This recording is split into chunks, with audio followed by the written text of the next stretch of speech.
नमस्कार, मैं ललित रंजन टेक्नोसिस इन्फोटेक के इस यूट्यूब चैनल पर आपका हार्दिक स्वागत करता हूं, अभिनंदन करता हूं। आज का हमारा यह वीडियो खास तौर पर केतु के ऊपर बनाया गया है। केतु जिसे चंद्रमा की पूंछ भी कहते हैं।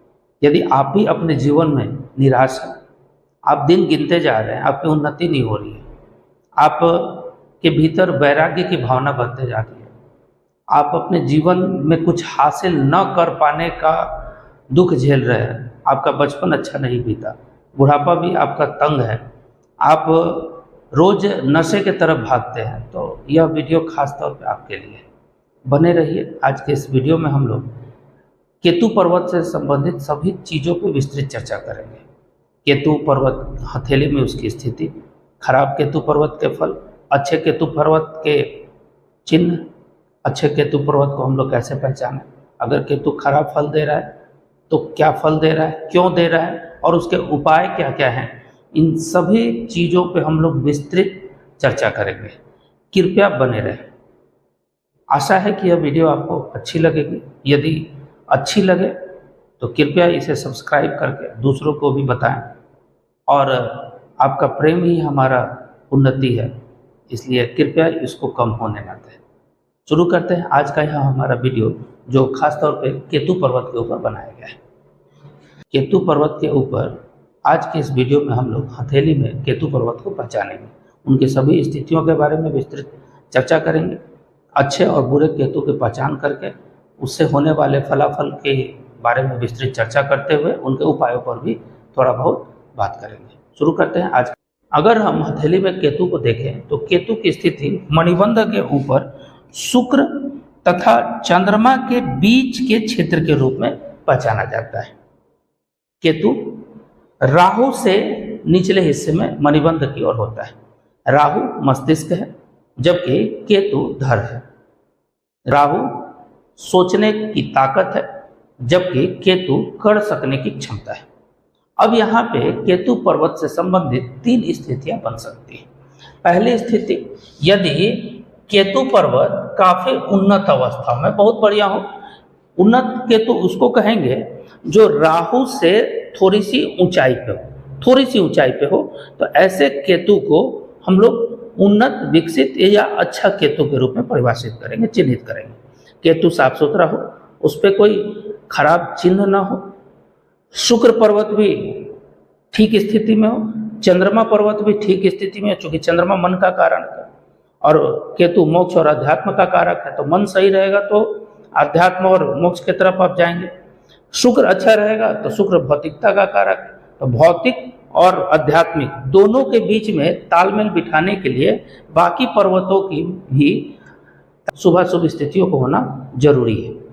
ऐसी स्थिति में केतु अगर अच्छा है तो राहु से थोड़ा सा उठा हुआ होगा। अगर केतु की यह स्थिति है तो अच्छी मानी जाएगी। अगर केतु आपका अच्छा है तो आपको ये सारी चीजों को वो देगा। आप खुद के बारे में सोचेंगे, आत्मचिंतन करेंगे। यदि आपसे कोई गलती हो जाएगी तो आप उस पर खुद चिंतन करके उस गलती को दूर करने का सोचेंगे। आप अपने आप में ही सब कुछ, आपकी जो आत्मा है खुद ब खुद आपको सूचित करते रहेगी कि आपसे क्या गलती हो रही है, आप क्या कर रहे हैं, क्या नहीं कर रहे हैं। इन सब के बारे में आप स्वयं व्यवस्थित रूप से अपने आप को पहचानेंगे। इंसान यदि अपने आप को पहचान ले, अपनी क्षमताओं को पहचान ले, तो सब कुछ कर सकता है। लेकिन इंसान अपनी क्षमताओं को न पहचानते हुए काम करता है, इस वजह से वह कुछ नहीं कर पाता या करने में संघर्ष ज़्यादा करता है। इसलिए देखा देखी ना करके अपनी क्षमताओं को करें। बगल वाले वो कर रहे हैं तो हम भी वही करें, ये संभव नहीं। आपकी क्षमता होनी चाहिए वहां तक पहुंच पाने के लिए।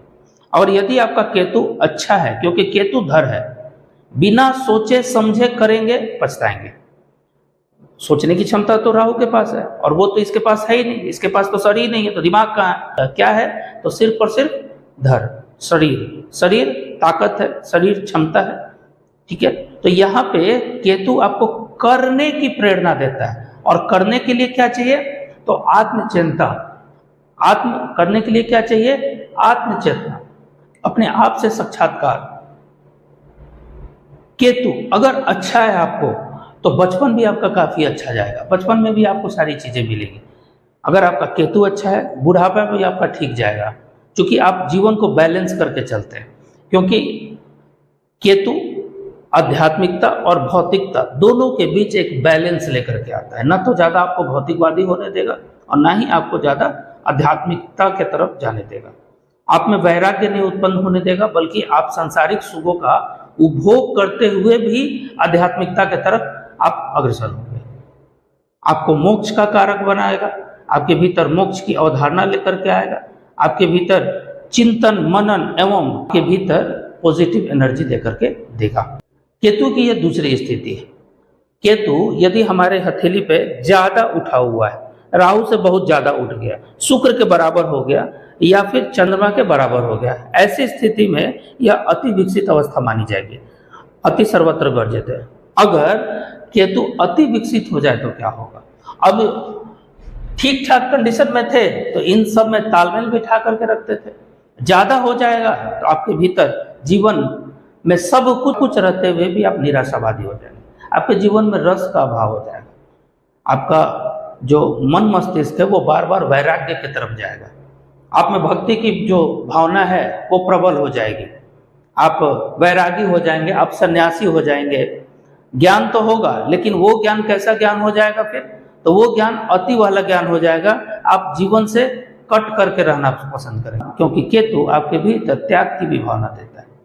तो ऐसे व्यक्ति क्षमतावान होते हैं, कर पाने की क्षमता उनके पास होती है, लेकिन करने की इच्छा का अभाव हो जाता है, करना नहीं चाहते हैं। कर सकते हैं लेकिन करना नहीं चाहते। ऐसे व्यक्ति काफी ज्यादा अकेलापन महसूस करते हैं और अकेलापन के कारण उनके जीवन में वैराग्य आता है, वो सन्यासियों जैसा जीवन व्यतीत करने लगते हैं। देखा गया है कि आरंभ में काफी धनी लोग बाद में सन्यासी हो जाते हैं। क्यों? क्योंकि उनका केतु प्रबल है, और केतु प्रबल है, बाकी अगर गुरु और दूसरे पर्वत ठीक स्थिति में नहीं है तो उनको सन्यासी बना देगा, घर द्वार से दूर करके अकेलापन देगा, वैराग्य देगा, आत्म चेतना बहुत ज्यादा बढ़ जाएगी, आध्यात्मिकता बहुत ज्यादा बढ़ जाएगी, भौतिकता धीरे धीरे समाप्त होती चल जाएगी। तो यह केतु की दूसरी अवस्था है जो अति विकसित। लेकिन अगर केतु दबा हुआ है, यह उसकी सबसे खराब स्थिति है। अगर केतु दबा हुआ है तो ऐसा व्यक्ति निराशावादी होगा, संघर्ष जीवन में बढ़ जाएगा, करना सब कुछ चाहेगा, कर कुछ नहीं पाएगा, दिन गिनते चला जाएगा, दिन बढ़ते चले जाएंगे, जीवन उसका आगे नहीं बढ़ेगा, सिर्फ कैलेंडर में तारीखें बदलेगी, जीवन में वो कुछ हासिल नहीं कर पाएगा, निराश होगा, नशे की तरफ जाएगा। ऐसे लोग अगर केतु के साथ साथ उनका शुक्र और दूसरे ग्रह भी अगर खराब हो तो ऐसे लोग घोर नशेरी होते हैं।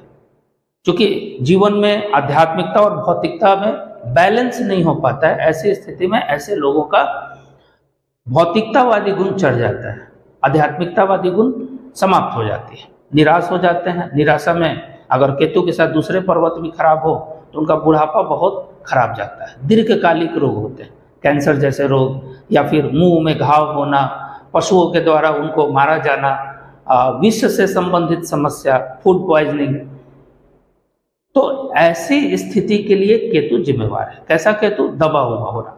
अगर केतु आपके कुंडली और हथेली में खराब है तो यह आपको खराब परिणाम देगा, आपके काम बनेंगे नहीं, साझेदार धोखा देंगे, घर में मित्र और संबंधियों से भी आप निराश होंगे, उनका भी साथ नहीं मिलेगा, समय पे सब आपको छोड़ते चले जाएंगे, आपके जीवन में अंततः अकेलापन आएगा, आप नशे की तरफ भागेंगे, नशेरी बनेंगे, यह आपको और ज्यादा नीचे ढकेलेगा। तो केतु पर्वत का सही होना काफी जरूरी है। अगले वीडियो में हम लोग केतु पर्वत के उपाय से संबंधित बातों पर चर्चा करेंगे, क्योंकि वीडियो बहुत ज़्यादा लंबा हो जाने पे निरस्ता आती है। तो हम लोग एक पर्वत के ऊपर 2-3 पार्ट में वीडियो बनाने की सोच रहे हैं, इसलिए कि आपके भीतर एक उसको देखने की जो लालसा है वो बनी रहे। अगले वीडियो में हम उसके उपाय पे बात करेंगे। नमस्कार।